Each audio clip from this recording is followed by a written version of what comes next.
नमस्कार मित्रांनो, आपण पाहताय चॅनल डी सी समाधान. आजची आपली कथा आहे, तिने मला खंबीर बनविले. पावसाळ्याचे दिवस होते. घरापासून जवळजवळ 2 किलोमीटर अंतरावरून जनावरांसाठी डोक्यावर घास आणि ऊस तसंच मका आणावा लागत असे. सायकल एकच होती. संपूर्ण कुटुंबाला एकच सायकल होती. ती सायकल बऱ्याच वेळेस वडील कामानिमित्ताने घेऊन जात. मग जनावरांना चारा डोक्यावरच आणावा लागत होता.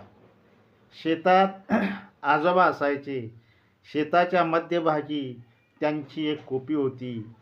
कोपी उसाच्या पाचटापासून आणि लाकडांपासून बनवलेली असे. त्या कोपीत पाण्यासाठी एक माठ, पाणी पिण्यासाठी एक मातीचं गाडगं असायचं व 3 दगडाची चूल, एक जर्मलचं पातेलं, बिगर कानाचा एक कप आणि बसी एवढं साहित्य त्या कोपीमध्ये असायचं. तसंच चहा करण्यासाठी गुळाचा एखादा पावशेराचा खडा असायचा. 5-10 पैशाची फक्कीची पुडी असायची, म्हणजे चहा पावडर. तीही कोपीच्या आतील बाजूस पाष्टात आजोबांनी खवून ठेवलेली असायची. ती फक्त बाबांना म्हणजेच आजोबांनाच सापडायची. कधी आम्हाला गूळ खाऊ वाटला तर आम्ही गूळ खाण्यासाठी गूळ शोधण्याचा प्रयत्न करायचो, परंतु तो सापडत नसायचा.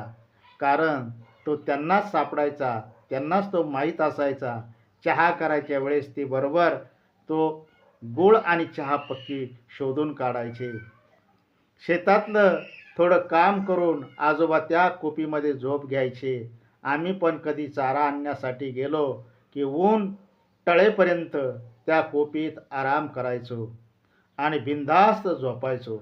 कारण त्या काळात बिबट्याची भीती नव्हती.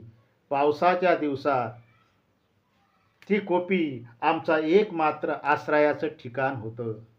आभाळ भरून आलं होतं. आजोबांनी कापून ठेवलेल्या घासाचा एक ओझं बांधलं आणि ते डोक्यावर घेण्याच्या अगोदर डोक्यात एक विचार आला. पावसाने रस्त्याने गाठवलं नाही म्हणजे बरं. कारण पावसाची भीती वाटत नव्हती, परंतु ढगांचा गडगडाट आणि विजेचा कडकडाटाची भीती मात्र नेहमीच वाटायची.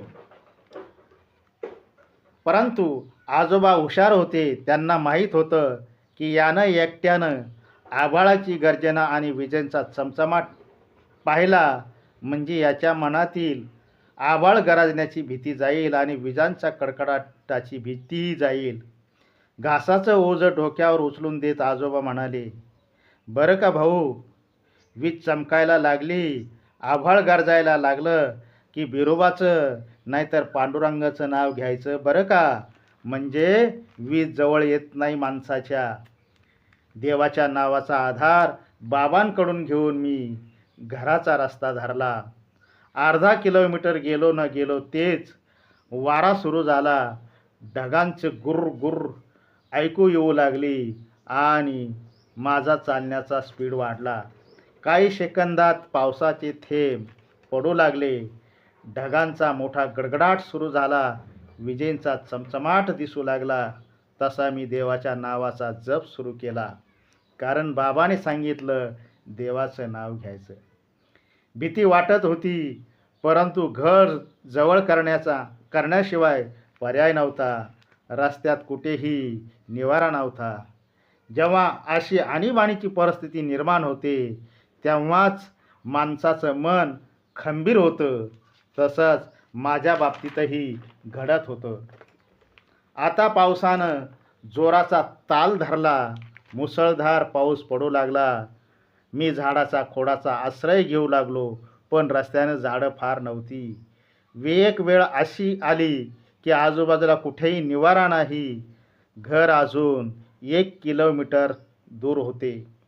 मागे बाबांची कोपी ही 1 किलोमीटर लांब होती. मध्येच मी अडकलो आणि पावसाने गाठलो.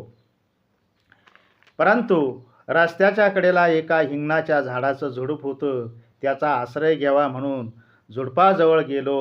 तर तेथे काटे, त्याला खेटून उभं राहिलो तर काटे टोचायचे आणि पायातही काटे भरायचे, कारण आमच्या पायाची आणि चप्पलाची कधी भेट झाली नाही.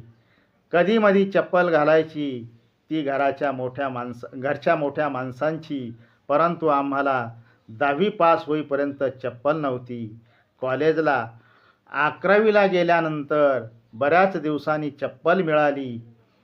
असो, पायात चप्पल नसल्याने पाय दुखू लागले होते, काटे टोचत होते, त्याच्या वेदना होत होत्या, परंतु त्यातही आनंद व्हायचा तो असा की चप्पल नाही म्हणून चिखलात चालता येत होते. शॉर्टकट म्हणून शेताच्या बांधाने जाऊ लागलो तर एके ठिकाणी पाय घसरून पडलो.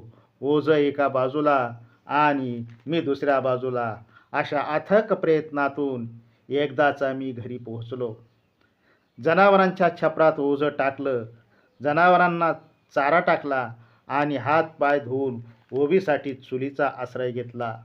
भूक फार लागलेली होती, परंतु टोपलीतील भाकरी रजेवर गेलेल्या होत्या, अर्थात टोपलीत एकही भाकर नव्हती.